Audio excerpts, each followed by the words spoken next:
Ladies and gentlemen, this is Internet Personality Vangelus here with a very special TFcon 2011 based review of a very special toy called G1 Overlord. This is not mine. This belongs to my roommate Jared, who is right here. Hello there. How you doing, Jared? I'm doing well. So you picked this up. You picked this up at the dealer room in TFcon. How much did this thing run you? This ran me $470. So I probably couldn't go to Toys R Us and just grab one of these. Not without a DeLorean at the very least. All right. These two vehicles, giant jet and a tank, belong to Mega and Giga, the Power Masters. The jet, I'm really digging this color scheme overall, and the jet's got that sleek black top. It's doing it for me. How are you feeling about just the purples and the whites in contrast? I think they make a very good contrast. The purple, isn't too dark, so it contrasts well with both colors, actually. So, yeah, it's a scheme that I think works really well. Cool. And with the tank, there's no black on the tank. And I think that's actually helping give the illusion that these two vehicles don't have a lot to do with each other.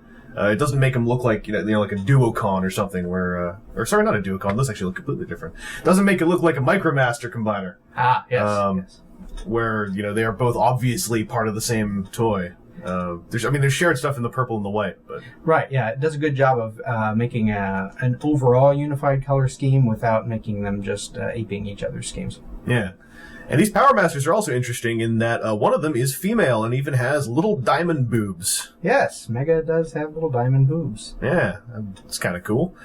These Power Masters, being Power Masters on an old Power Master toy, are a little bit dangerous. Since these are old Power Masters, one thing that you're not going to be doing with these is probably pushing them into the Power Master ports. Well, if you're me, you will. I already have several times. Oh, okay. Yeah.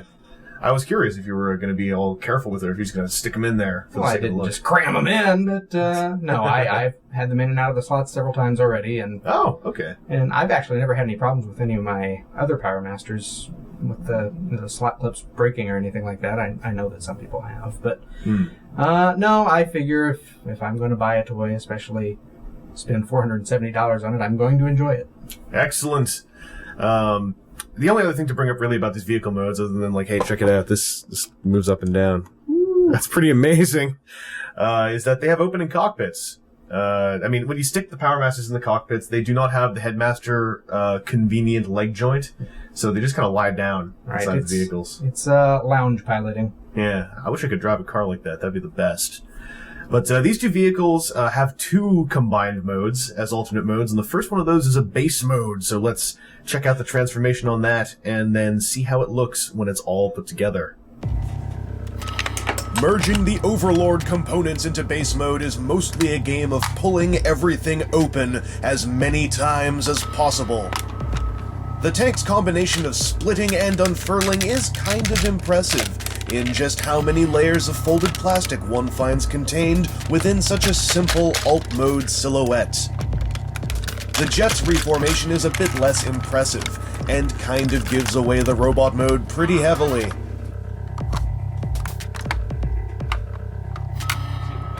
The rest of the base formation involves taking every single spare piece and peppering them onto the three-piece frame of the final result.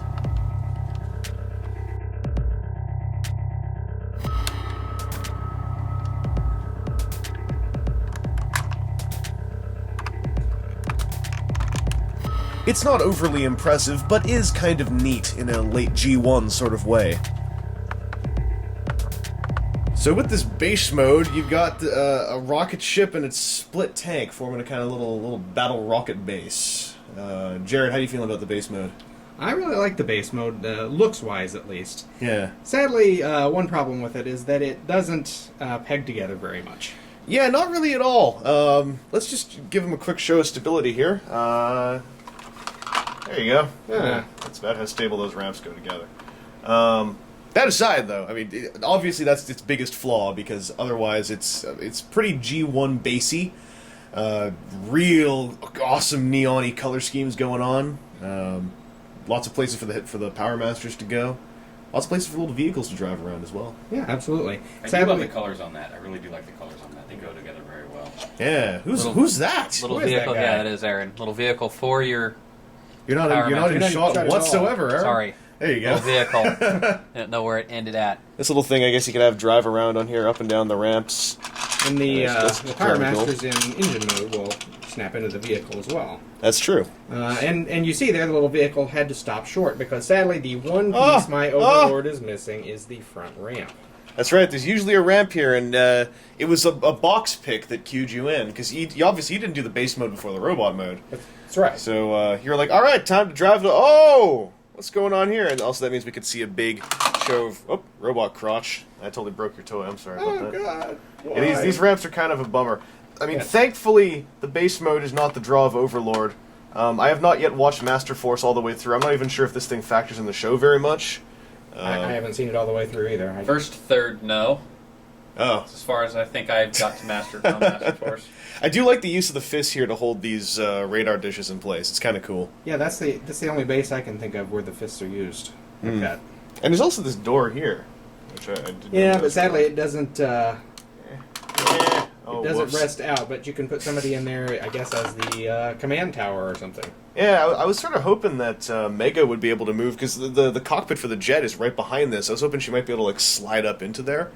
That'd be But, very cool. that That'd be a didn't really happen. Brainmaster style mechanism. Yeah. So this base mode's okay, but it's by no means the main draw. It's just a real happy bonus. That's right. And I think that we should probably transform this into the real main attraction of Overlord. Sounds like a plan. Tank mode? Yes, let's go to tank mode. Again. In combining Overlord into his robot mode, you rather oddly find yourself transforming everything halfways back into the two vehicle modes. This is a process of smoothing out and mashing together the primary components of the toy, hemorrhaging and discarding a lot of the smaller bits and pieces as the larger parts form a pair of legs and a legless robot. Plugging Overlord together is sinfully satisfying. Ooh. Add the spring-loaded missile, and Overlord stands ready to dismember. So Overlord's robot mode is kind of big, You might say that. kind of huge, You might also say that. kind of hard to light with two tiny desk lamps in a dark room. You could definitely say that. This thing is meant to be a big, bad Decepticon leader, and he really feels like it as a toy. Yes, he does. Kind of heavy, kind of bulky. Yes. Any weaknesses you see on this thing yourself? Well, I mean, it suffers the same thing as many G1 toys, and that's limited articulation. But really, when he's that big, it's hard to fault him for that. Yeah, I mean, I think if there was one piece of articulation on this guy that I'd like to have seen in that era, might be a neck swivel. Neck swivel would be nice, maybe even elbows. Yeah, I mean, elbows I could even live without. Just a neck swivel, just so he could look somewhere. That would be nice. But, I mean, aside from that, he's pretty much decked out. I actually kind of like the simplicity of his design. He's more or less just a big bipedal robot with a jet on his shoulder. It's kind of nice that he's staying away from getting too ornate or trying to go into Scorponok territory of having claws and legs everywhere. And he's got Power Master gimmicks as well. You can flip his breastplates open and plug Mega and Giga in as shiny breasts. And then you get, like, 6 guns and then another gun. Yes. And we certainly had no problem plugging those Power Masters in at all, did we? No, not at all. They stayed in right away. Yeah, and they complete his look pretty well, and if anything, I just said something about him not having that much regality. They do add something to him in which they add that extra little push of going like, okay, now I'm Overlord when I'm really pumped up, and I've got, like, gold and silver bits on me. And if you want, you can try to close these breastplates up, but that's about as far as you'll get. That's one other drawback. To have it look decent and have the Godmasters in, it does hamper the shoulder articulation, so he can't point his gun forward. But then he's got 8 guns in his belly, so it doesn't really matter. That's true. It's kind of like, if they weren't in, he'd be using that gun, but since they're in there, he doesn't need to. Just for a second, I'll show that he does have big ol' leg ratchets. They only go forward, but this does mean Overlord can sit down. So he's basically got leg ratchets and shoulder ratchets. That's really it. He's very G1. Extremely G1. He is very G1. And unfortunately, he also has nowhere for all those little purple radar bits to go. No, nor the turret for his tank mode. Yeah.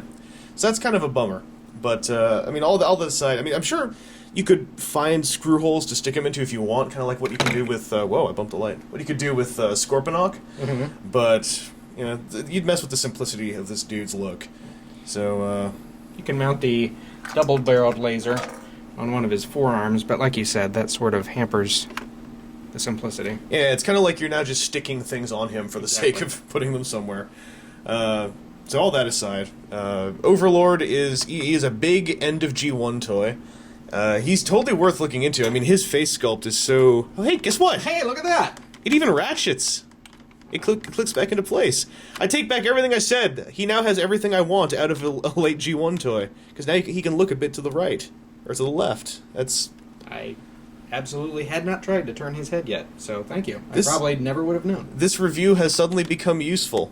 Okay, now I really want an Overlord. I cannot explain this, but the fact that he can turn his head now makes me really want one of these. It makes him much more expressive, and we may be the last two Transformers fans on the planet that didn't know that, I suppose. But Yeah, I suppose so. But wow, okay, Overlord is a pretty good G1 toy. Unfortunately, he runs several $100s on the aftermarket if you're lucky. yes, Try to find him for under $450 if you can. If you can. if you can, and if you can, congratulations. Of the three I saw here, this was by far the least expensive, even though, at the very least, the one that was $200 or $300 more was in worse condition, toy-wise. Because this one seems to be basically mint, aside from that missing ramp. I'm really getting carried away swiveling his head around. You gotta pardon me. Yeah, if you can find one of these, I'd say baseline it around 500 and try to go lower, if only to not feed the machine that is making these cost between 700 to 1,000. I agree with that. Perhaps the European release is a way to go. I'm just looking to see if there's anything else we don't know about. Is this going in? Or is that going? Okay, that goes in. Never mind. Springs out, yeah. Looking for hidden features on a 20-year-old toy. Well, thanks very much, Jarodimus, for passing this guy along for a review. Absolutely no problem. I enjoyed it. And I got to use the same word to do this next bit, so this is going to be grammatically farcical. But anyway, this has been Internet Personality Vangelus. I hope this review's been helpful to you in some way. It's been helpful to me, and I guess helpful to Jarodimus in that you found out about a neck swivel. So I just wanted to take a look at a G1 Overlord. I figured since we're rooming, I'd ask him if I could videotape it. My apologies, the lighting has not been the best, but... hopefully you found this as interesting as I did. And I also wanted to see what it would be like to do a review with someone standing next to me and putting in some input as well. Putting in input. That's what you do with input. You put it in. That was pretty redundant of me to throw out there, but you know, my subtitles are used to it. They should be by now. Yeah, what's that supposed to mean? I don't know what you're talking about. Okay, good. Well, thanks for watching, everyone, and good night. Good night.